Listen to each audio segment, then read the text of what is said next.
twice as high. Take a look, it's in a book, a reading rainbow. I can go anywhere,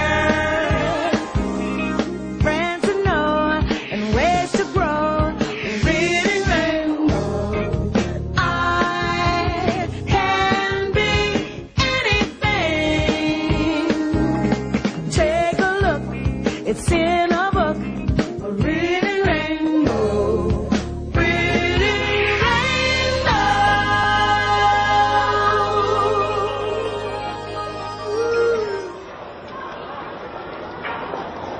Watch carefully and don't blink, because there's magic in that paintbrush. Brian Tom is using it to wake up the spirit of that rainbow-colored lion. And soon, with the help of other artists, that lion will be ready to jump up and dance. Looks like I could be way at the other side of the world, but really I'm in a very special neighborhood right in the heart of New York City, Chinatown. I'm looking forward to spending the day here, enjoying all the wonderful sights, sounds, and flavors of a very special neighborhood with a very special way of life. Lots of what you see in this neighborhood is probably very much like what you see in your own, but other things are deliciously different. An old friend with a new look, eating bok choy or kumquats for lunch, good luck dragons lurking on street signs, and dancing lions. Lions are just one way that Chinese culture is unique. In Western stories, lions are often fierce and dangerous. But in Chinese mythology, instead of hurting people, lions help them by chasing away evil spirits and bringing good luck. For thousands of years, Chinese people have done lion dances to celebrate any happy occasion or new beginning. Weddings, New Year's, even the grand opening of a store. As part of the dance, wise men feed the lions lucky foods, lettuce and tangerines. In return, the lions bring good fortune. Brian Tom, the one putting on the lion's head, started learning the lion's dance when he was only 6. It takes years and years to learn the dance, and only the very best dancers are given the special honor of dancing inside the lion's head. This evening, after all their practice and hard work, the musicians and dancers will make these lions come to life. Making something come to life is part of the magic of being an artist of any kind. Imagine what would happen if everything you drew came to life. Well, that's what happens in this book, Liang and the Magic Paintbrush. It's the story of a boy who wants to be an artist more than anything else in the whole world.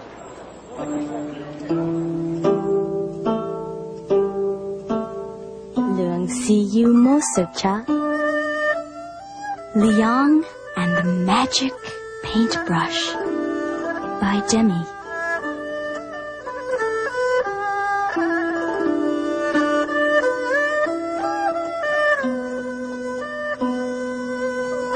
Long ago, in China, a boy named Liang earned money gathering firewood and cutting reeds.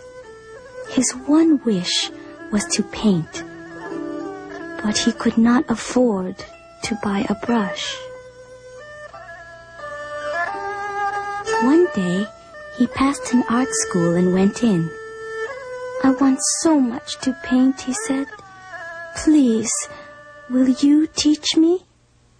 "What?" the teacher glared at him. "A beggar wants to paint?" He drove Liang away. But Liang could not keep his fingers still. When he went to gather firewood, he drew birds in the sand with a twig.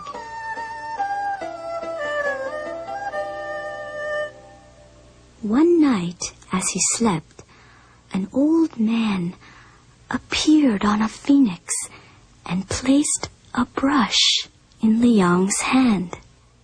"It is a magic paintbrush. Use it carefully," the old man said, and flew away. Liang jumped for joy. "Thank you so much," he called after the old man. Immediately, Liang began to paint. He painted deer. As he finished, he saw that the deer came to life. It really was a magic paintbrush. I will paint things for my poor friends, he thought, and he painted toy birds, horses, lanterns, and balls for the children. Then he went to the marketplace and set up a table among the other merchants, and he made pictures of birds to sell. To make sure the birds did not come to life, he left something out. One day, a man asked for a picture of a crane. Liang gave it only one eye. But by accident, one drop of ink fell where the second eye should have been, and the crane flew away.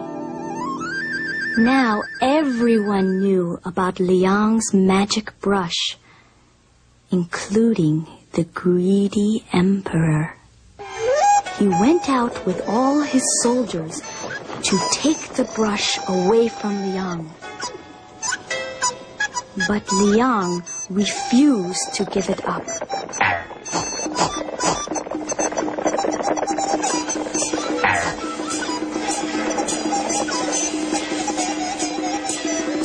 The emperor ordered him bound and brought to the palace. There the emperor ordered Liang to paint a dragon, but Liang painted a toad instead. Furious, the emperor seized the brush and ordered Liang imprisoned. The greedy emperor then sat down to paint mountains of gold, but they turned into rocks and rolled off the table. The emperor tried again. He painted a large tree. But what do you think happened? It turned into an enormous python which nearly bit the emperor's head off. Liang knew the brush would lose its magic in the emperor's hands. He thought of a plan, and he sent word to the emperor saying that in exchange for his freedom, he would paint whatever the emperor wished. The emperor accepted. Paint me the sea, the emperor ordered. Liang drew a sea.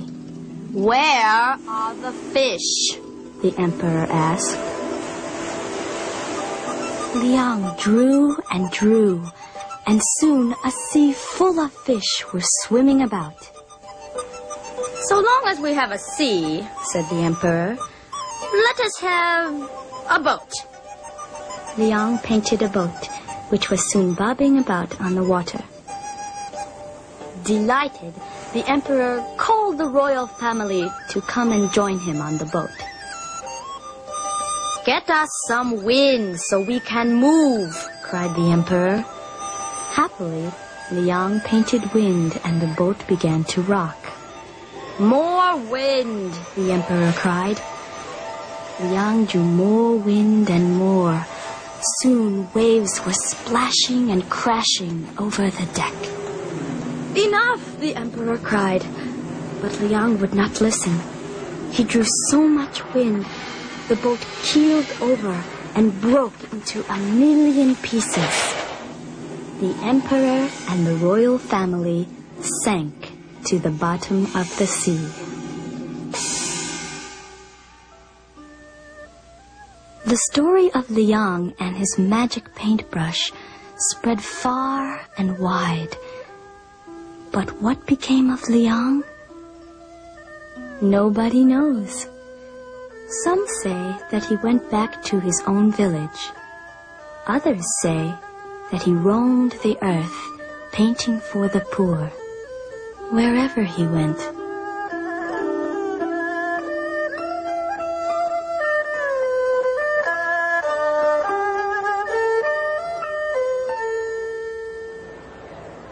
Nobody knows exactly what happened to Liang, but I have a feeling a little bit of him lives on in all of us.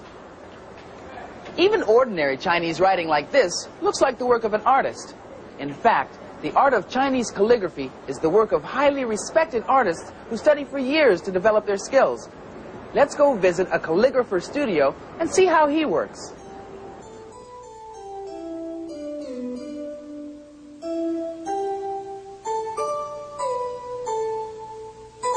Dr. Liang is one of the finest calligraphers in the whole world.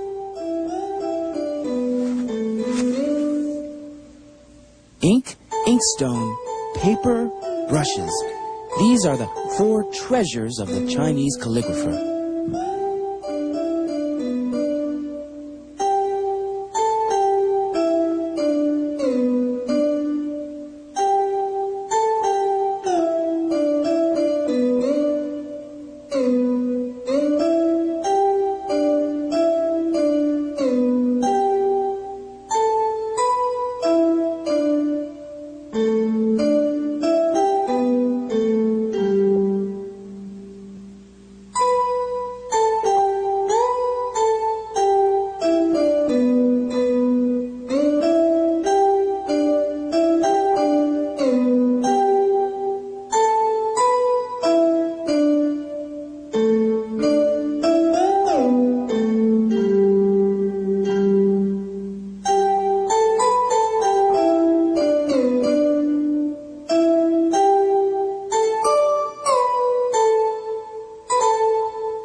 The words say young friends in ancient Chinese characters.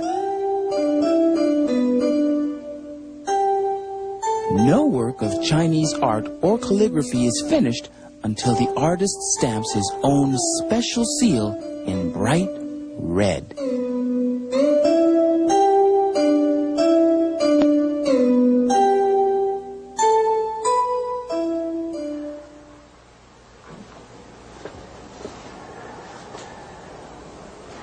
Many Chinese people, especially artists and scholars, have their own seals just like this one. It's like having your own personal sign or symbol cut in stone. It's very beautiful, Mr. Shi. Thank you. You're welcome. This one was made for me by Mr. Shi, a master seal carver who just came to this country from the city of Shanghai in the People's Republic of China. A carver like Mr. Shi spends 20 years studying to master his art. First he learns painting, then calligraphy, then how to cut in stone. 等一下， Mr. Xu wants to seal back. It isn't quite finished yet. You have to put the dedication on the stone. The dedication? Ah.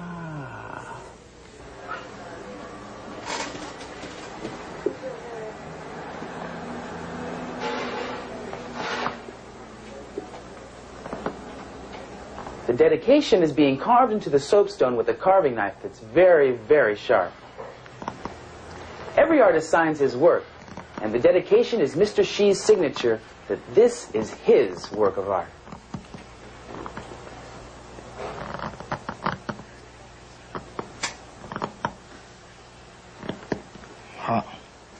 Okay. Finished? Yeah. What does the dedication say, Miranda? To Mr. LeVar from Mr. Shi. Thank you very much. 我教你怎么用。 Now he'll show you how to use the stamp. Oh, please, yeah.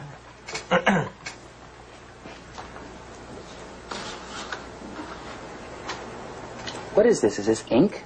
Yes, it's called vermilion. Ah. Yes. Yes. Just get it all over there like that, huh?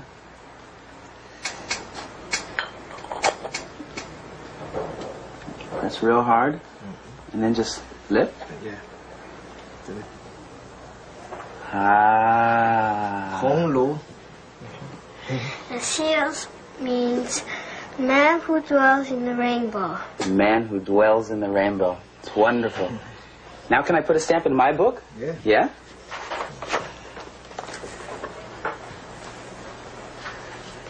Like that? Yeah.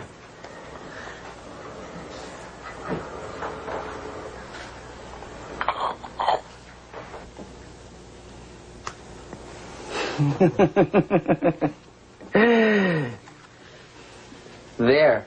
Now everyone will know this book belongs to me. Liang was an artist who brought things to life. Mr. Shi is an artist who works in stone.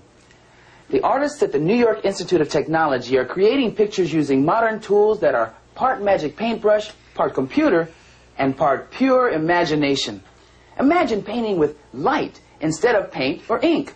It's like painting with a rainbow that has over 16 billion colors. Watch.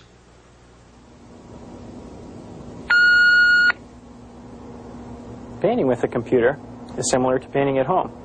The difference is we use an electronic pen, we use a tablet, and we display our pictures on a monitor. Hi, I'm Larry Green. I'd like to welcome you to the New York Institute of Technology Computer Graphics Lab. Right now I'm working on the dragon boat that Liang was painting for the evil emperor. The first thing I have to do is use the keyboard in order to start up the program. And now we're ready to make a painting. Here are all my choices displayed on the VT100. I've made a special brush to paint the body of the dragon boat. This is how it works. You can see it puts in the textures for me. But we can even do that faster. We can go in and fill that area. So now we've got all the patterns we need for the dragon. Now we're going to change the boat just slightly so it has more dimension. Now, in order to save time, I did some drawings earlier. I saved those drawings in the computer, and I can recall those drawings and show you exactly what I've done. You can see how I put in a nice slithery red tongue in here, and the contrast of the blue horns. That's important to make the dragon look so glamorous. And in come the emperor and his slaves are going to row the boat. The oars are red, and the reason they're red is that they stand out against the rest of the colors, and they help us when we want to create movement. Now what happens if I want to change something on the picture? It looks good in this state, but we can still make changes. Now watch what happens when I magnify. See that? I changed the color of the eyes to red. But I don't really think that red suits the dragon. I think the green was the right choice. So let's go back and pick that green.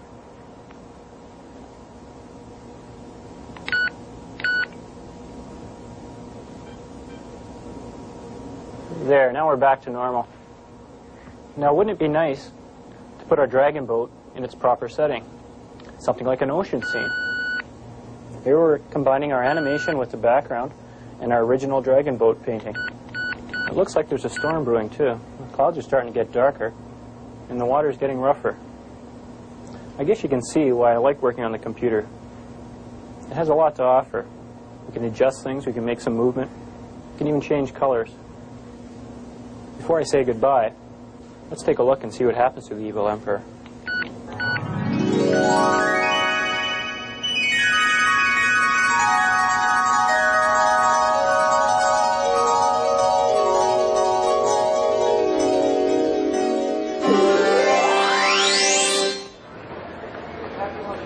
One of my favorite things about visiting Chinatown is the food. You know, Chinese cooking is really a very special art. But instead of using paintbrush, ink, and paper, or even computer and light pen, some of the raw ingredients are lo ba, Chinese white turnip, choy sum, which is baby bok choy, ginger, and even lotus root. You know, all this is making me pretty hungry. Why don't we go to one of my favorite Chinese restaurants, the Mandarin in Pell, and meet my good friend Alex Wong as he prepares a feast fit for an emperor.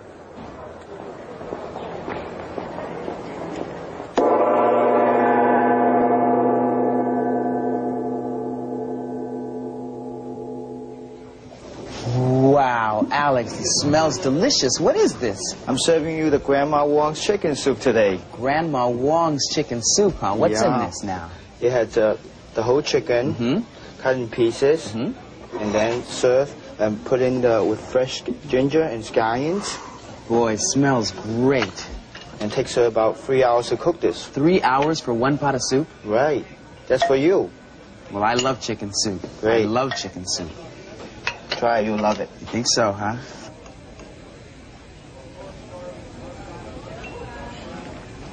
Outrageous. I love it. Great. Delicious. I love it. So what's for our main course now? Oh, I'm having a Mongolian beef for you. Is it okay for Mongolian beef. Terrific, yeah. So while I'm eating my soup, you're going to prepare the beef? me? Yeah. All right.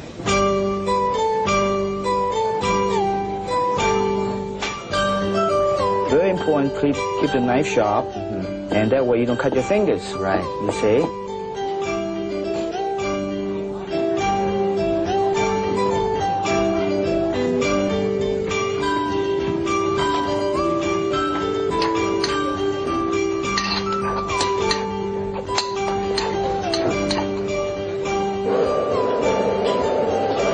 And I'm putting in the vegetable oil now in the wok.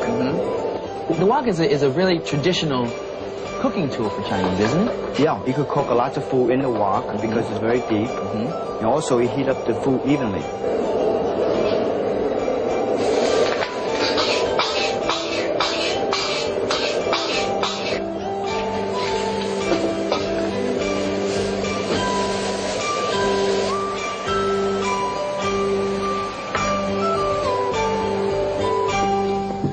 Alex, this looks great. Yeah, this is the Absolutely. Mongolian beef. The Mongolian beef. Alex's specialty, huh? Right.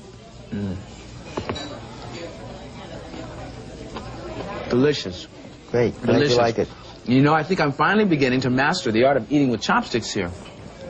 Well, almost. Delicious. I love it. It's great. What's for dessert? Oh, we have the candied banana for you. Candied bananas. Great. Right. I'll finish this while you get the bananas, right? Okay. Okay.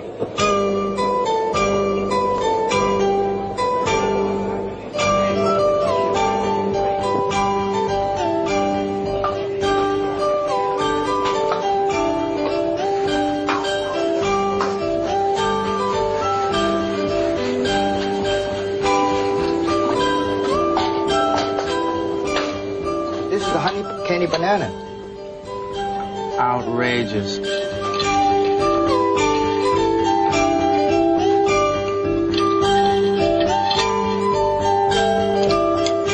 Okay, LeVar, this is the candy banana for you. Candied bananas. Yeah. Looks delicious. Thank you. How do you say thank you in Chinese? Oh, thank you in Chinese is shay shay. Shay shay. Yeah. Now, Alex, you've made so much food here, I can't possibly eat it all. You must sit down and join me. Sure, I'd be love to. Okay. Did you know that in China, nobody eats Chinese fortune cookies? Well, it's true. They're strictly a Chinese-American invention. But for me, no Chinese meal is complete without one of these curly, crunchy cookies. And a glimpse into the future. Let's see. You can't judge a book by its cover. Well, you certainly don't have to, because if you enjoyed Liang and the Magic Paintbrush, here's some other books that you might like. But you don't have to take my word for it. Hello, friends. My name is Jacobia Cunningham. I just got to read a terrific book named Emma. She was a 72-year-old lady who was lonely every day. So one day she said, I'm going to go buy me some paints and a brush and an easel. Then she painted a lot of things and she was never lonely again. The pictures in this book were very bright and nice. One of my favorite pictures in the book was when Emma and her cat named Pumpkin Seeds sat in the sun curling their toes. My final statement is that you can never be lonely if you're creative. That's what this book is all about. Signing off, Jacobia Cunningham. Hello, my name is Tina Ingracia, and I like to draw very much. So if you like to draw, I think you enjoy this book called If You Take a Pencil by Fulvio Testa. One of the nicest things about the book is the illustrations. They're realistic and very nice. Lots of colors, and if you look closely, you'll see things that happen later on in the story, which give you clues about what's going to happen later. The very best picture in the whole book was the last one. It was the mystery of the whole story. It took you right back to the beginning. And you know what? I think a pencil is a real treasure. Hi, I'm Anne Michelle Harrington. That's Anne Michelle with one L. When I was 5 or 6, I wished I could play the piano, but I never got my chance until I was 8. In a way, it relates to the book I just read, Ben's Trumpet, by Rachel Isadora. Ben wants to play the trumpet so much, He goes around pretending he has a trumpet all the time. One day, he was standing in front of the Zigzag Jazz Club, and the boys across the street said, "Hey, man, what you think you're doing?" And he said, "I'm playing my trumpet." And he said, "Man, you're crazy. You ain't got no trumpet." And he started to walk away sadly, just as the trumpeter came out for his lunch break. The trumpeter said, "What's the matter?" And he said, "I don't have a trumpet." And he said, "Well, maybe we can fix that." And he went inside, and he let Ben blow on his trumpet for a little while.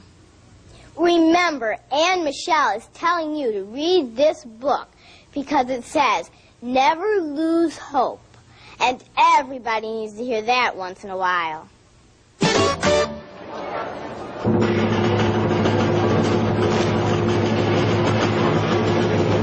Look, every color in the rainbow. The streets of Chinatown are especially magical at night. It's as if someone has painted the town with a giant magic paintbrush. You know, we haven't even begun to delve into all the treasures that Chinatown has to offer. But now, it's time for the lion dance. The Chinese seem to have a knack for making an art out of even the most ordinary things. Writing, carving, cooking, even the way they celebrate the opening of a new store. Bob, would you like to join us? Boy, would I love to.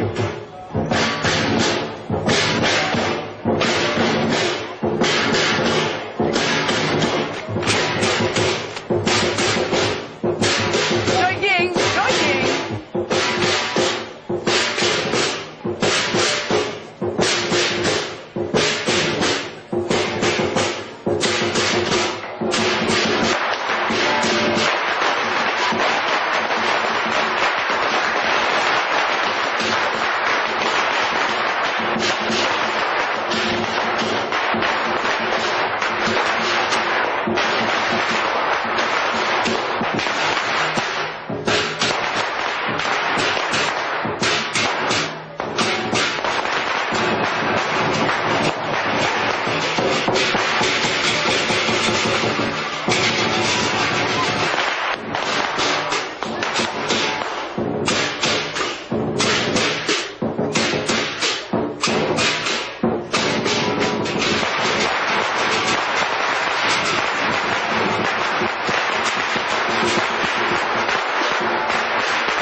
There is no beauty without form, no passion without design, no style without innovation, no trust without quality, no happiness without perfection, no order without discipline, no growth without wonder, no joy without play. Preparing children for life's adventures. The Children's Place. Reading Rainbow is made possible by a ready-to-learn television cooperative agreement from the U.S. Department of Education through the Public Broadcasting Service and the Corporation for Public Broadcasting, and by contributions to your PBS station from viewers like you. Thank you.